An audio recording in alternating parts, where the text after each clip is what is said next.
Welcome to this episode of Careers Takeoff. I'm your host, Conrad Chua. This is a pre-recorded episode, so you're free to put in your comments or questions in the chats, but don't expect an instant response. Now, I was in Indonesia a few months ago, and I met some of our Cambridge Judge Business School alumni, and I'm featuring two of my conversations here today. First, we have Rierens Loupatty, who recently joined the Indonesian Investment Authority, a new organization set up by the Indonesian government to catalyze investment into key areas of Indonesia's economic development.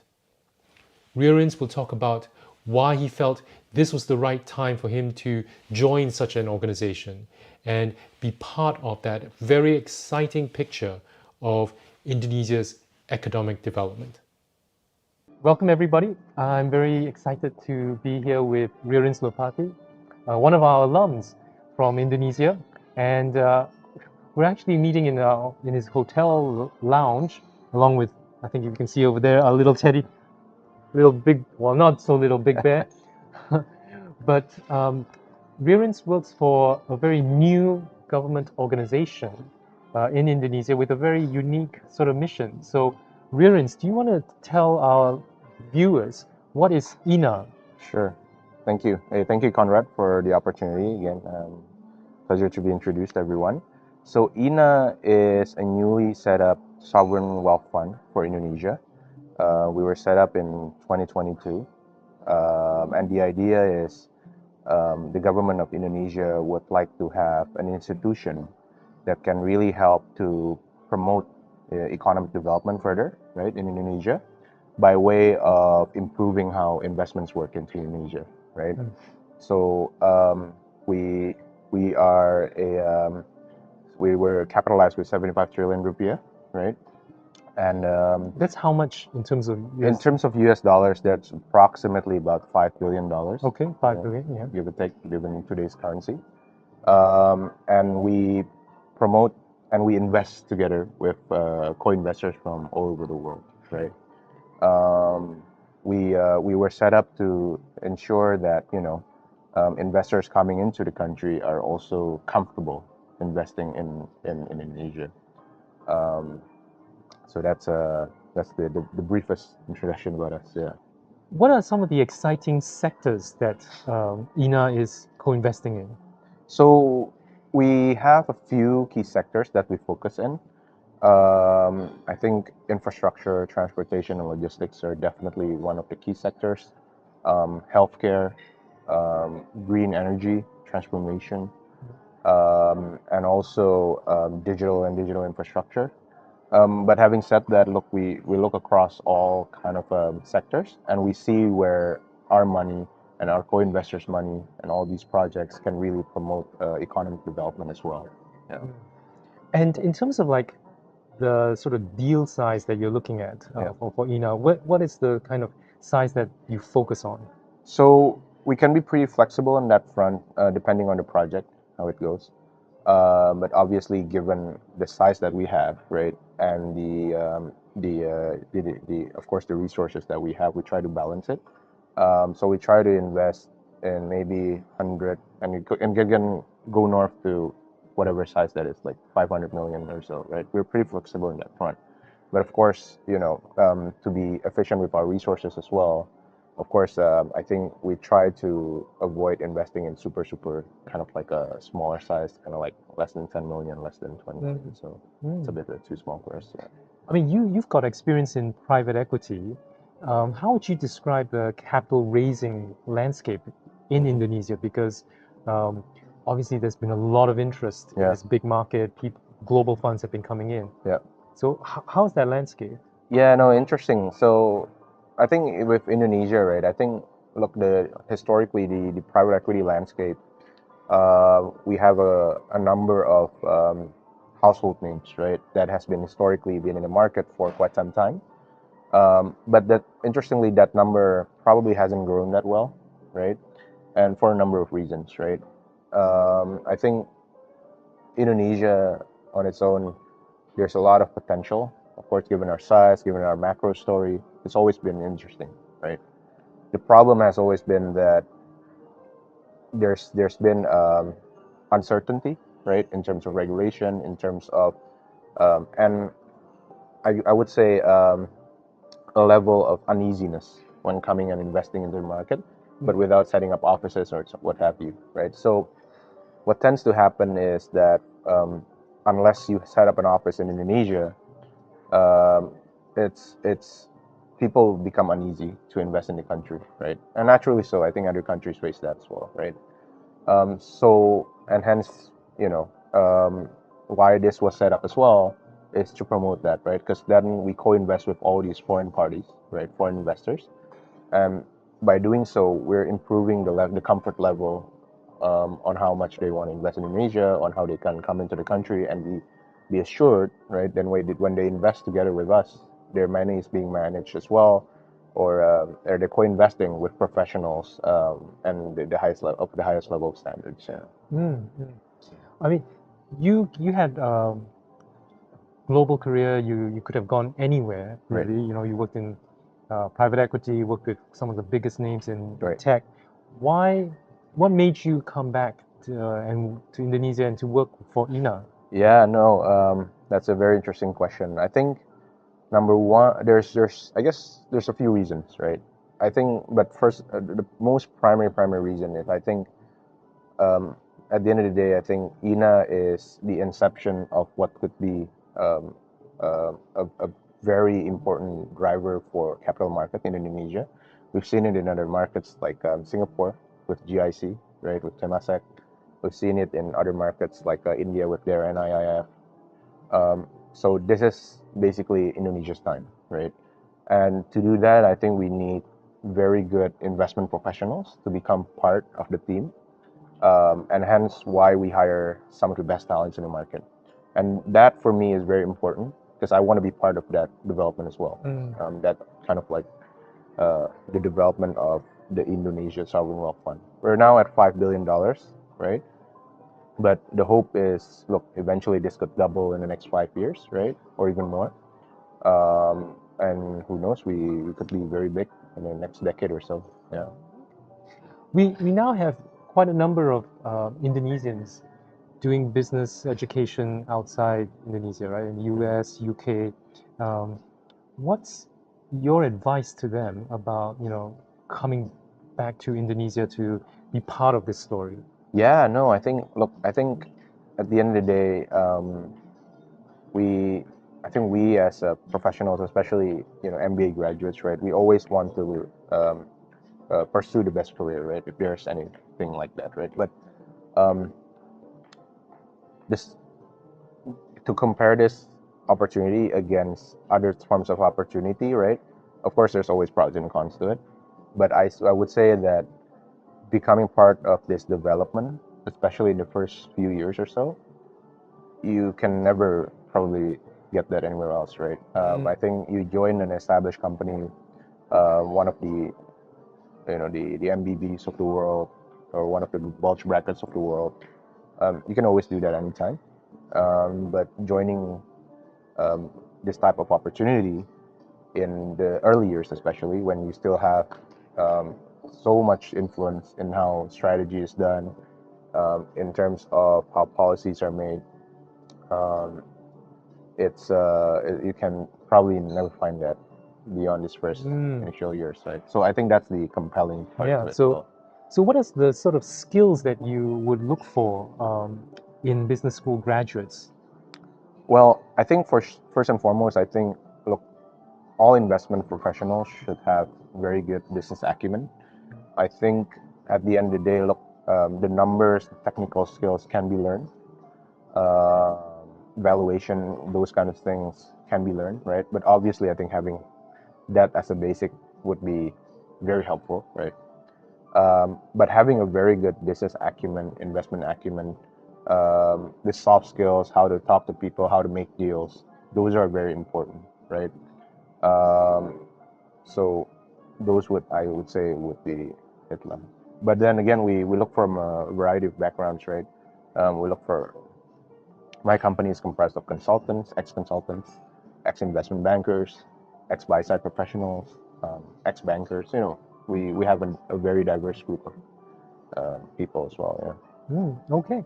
So if you've got those skills and you've got that desire to join this, I guess what you describe as a once-in-a-generation opportunity. I think so. Yeah. Yeah. So please look up Ina, and I'm going to be really excited to see how Rierens, you help catalyze that development Yeah. for Indonesia over the years. Yeah. No, definitely. I hope we can do this interview again in maybe a couple of years and see how this turns out. All right.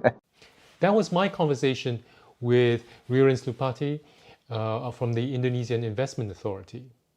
Now, Rierens is talking very much about the broad macro elements of Indonesia's economic development.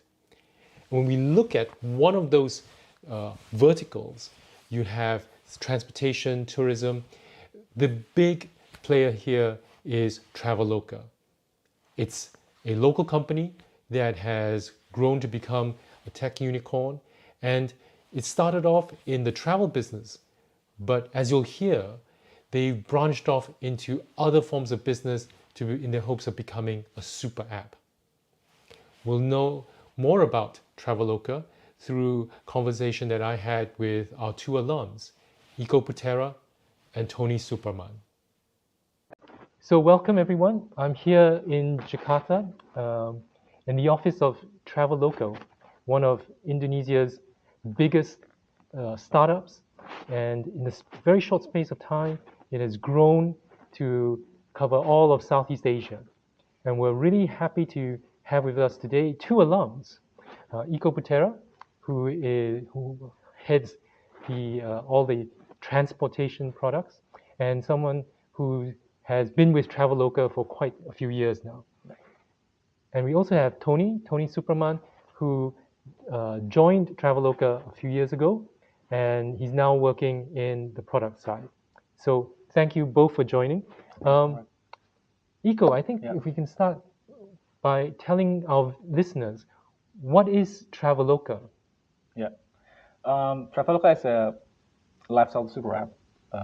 We started off with travel, which is transportation products, flight tickets, bus, shuttle, trains, and we also have accommodations products, hotel bookings, right?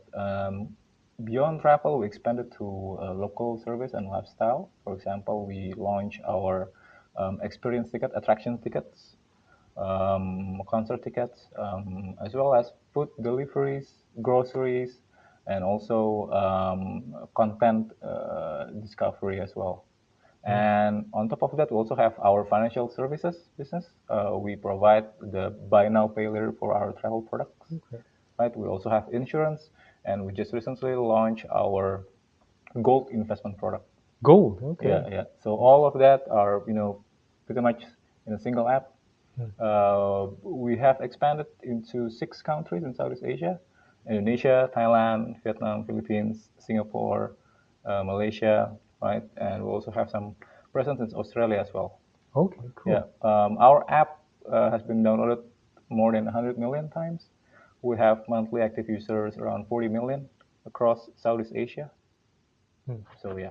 Okay, so in a way, it's started off, I know, very much for a Western audience, kind of like Expedia or hotel bookings, hotels.com. But it's clear that you've spun out into so many different services, and it's kind of like a one-stop shop. Is that correct? Yeah, I think we actually started off as a travel flight meta search engine back in 2012, and then we added hotels, and then we expanded to other services as well, right? And I think we moved beyond travel because we realized travel is just one big, I would say, great moments, good moments for users, for people. But there are a lot of good moments that users can actually enjoy. Some good smaller moments like dining out, right? Going to a concert, going to a cinema, that we can actually provide. Okay. Can you give us a sense of how quickly Traveloka has grown in the last, say, 5 years? Yeah, I think in the last 5 years, we expanded to the 6 countries that I mentioned. And also we launched those, products beyond travel. That pretty much happened since 2017, 2018.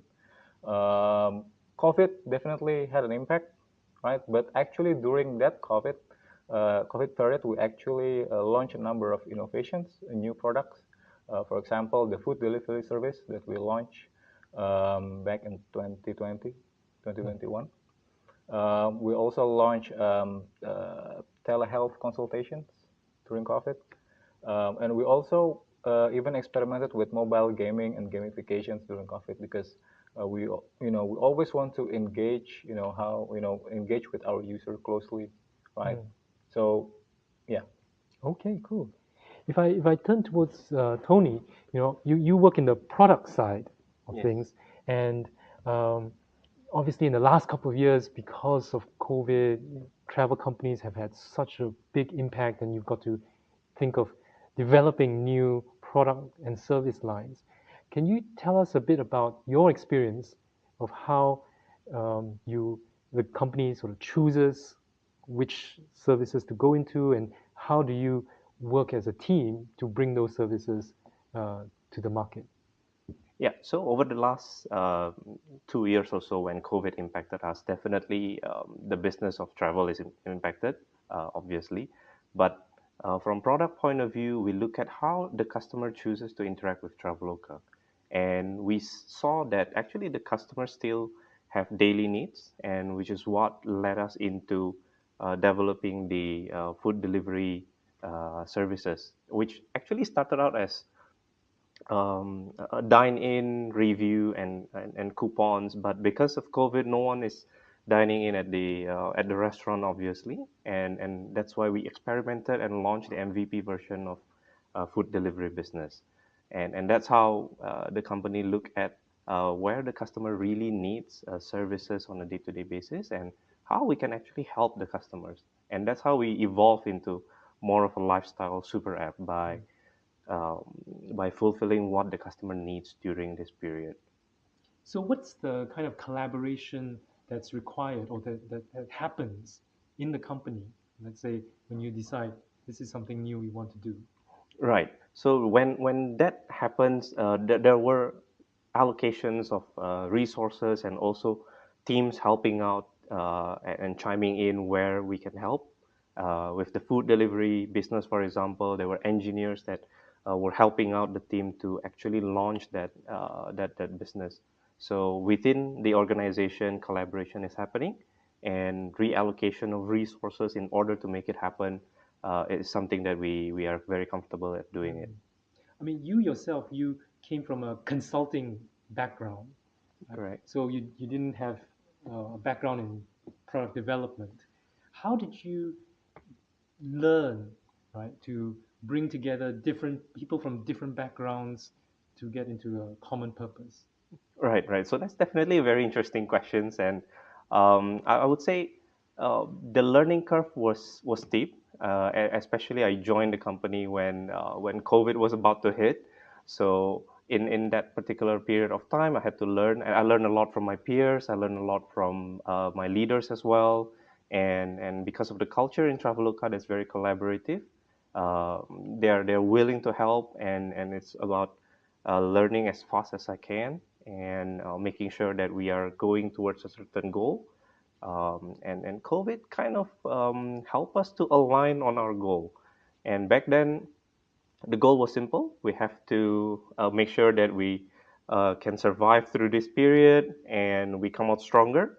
And everybody was pretty aligned on that, and which is why working towards a common goal becomes easier when the company culture allows it, and the leaders are also sharing.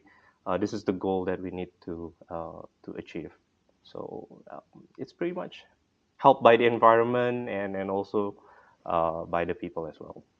So on this thing, a question about culture. I mean, Iko, you've been with the company for 5 years. 5 years now, 5 years plus, yeah. right? So how have you seen a change in that culture?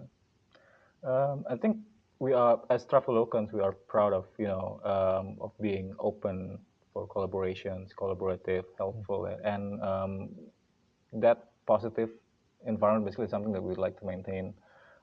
We instill that in our day-to-day, ways of working, and also we instill that into what we mentioned as Traveloka 10 principles, right? Okay. So we do have principles. For example, we encourage the members to take ownership, right? Be helpful, right? Move fast, calculated risk, So those principles actually guide us on what to do and how to navigate situations. Obviously, with this huge growth that you've Yeah. seen, right? How do you keep the culture of moving fast, Yeah. like a startup?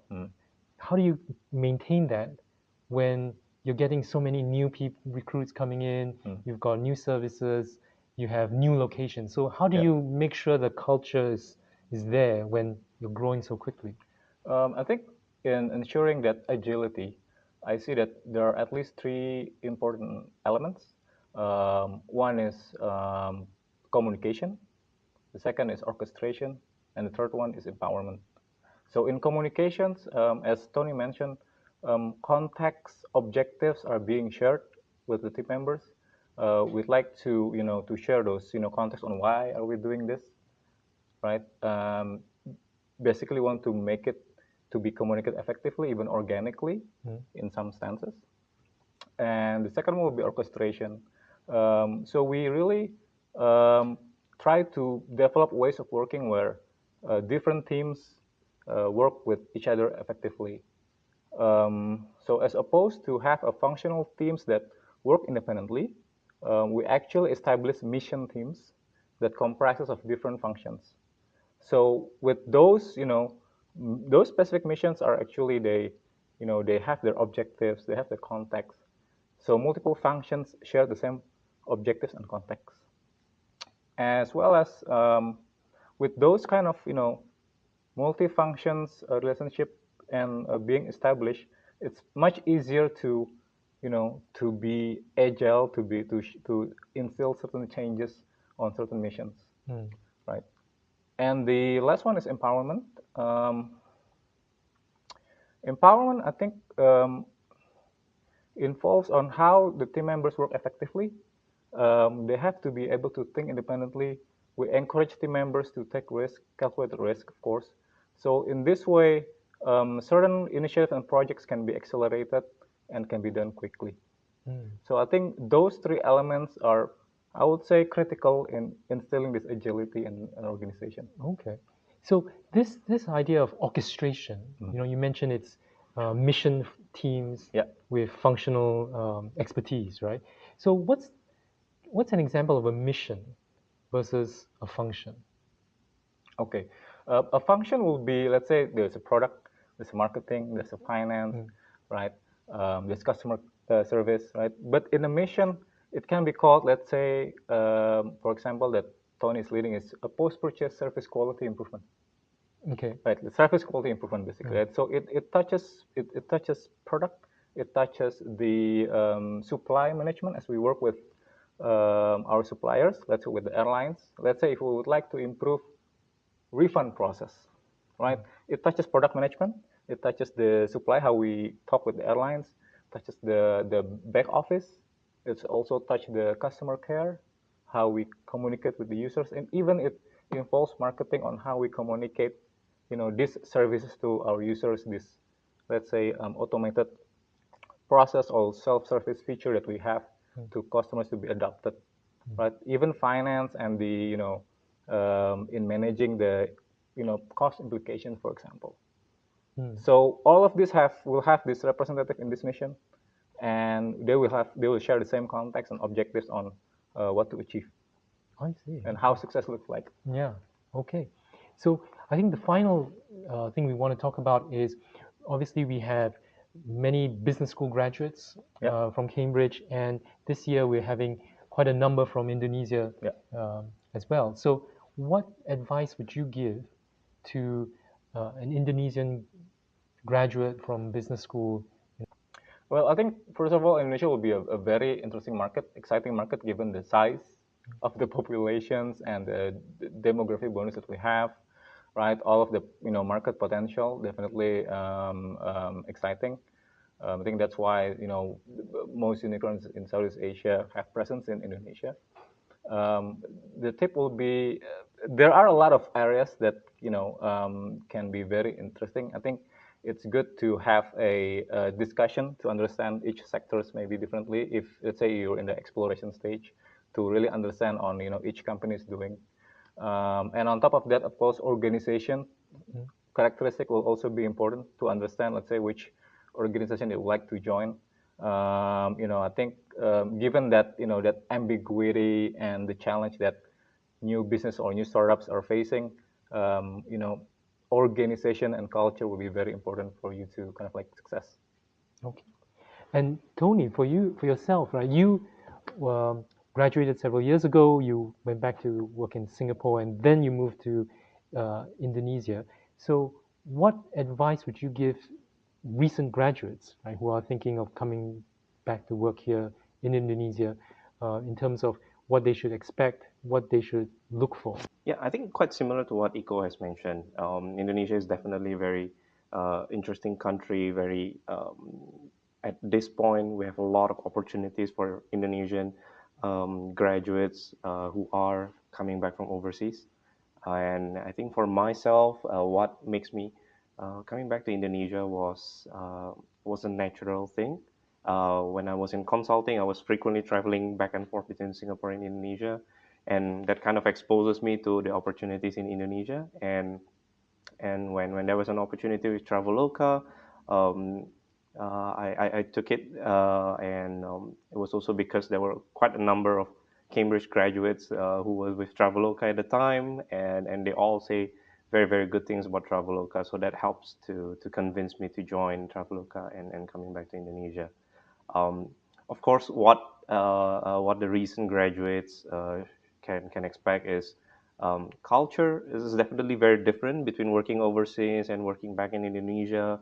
Things may not always be the same, or may not be what you can expect from working in overseas. But I think that kind of where the overseas graduates can also be really value adding by bringing in their expertise, their experience, and help to improve the company, the organizations, the processes, and so on. So yeah, I guess if they are exploring to go back to Indonesia, I would say just take it.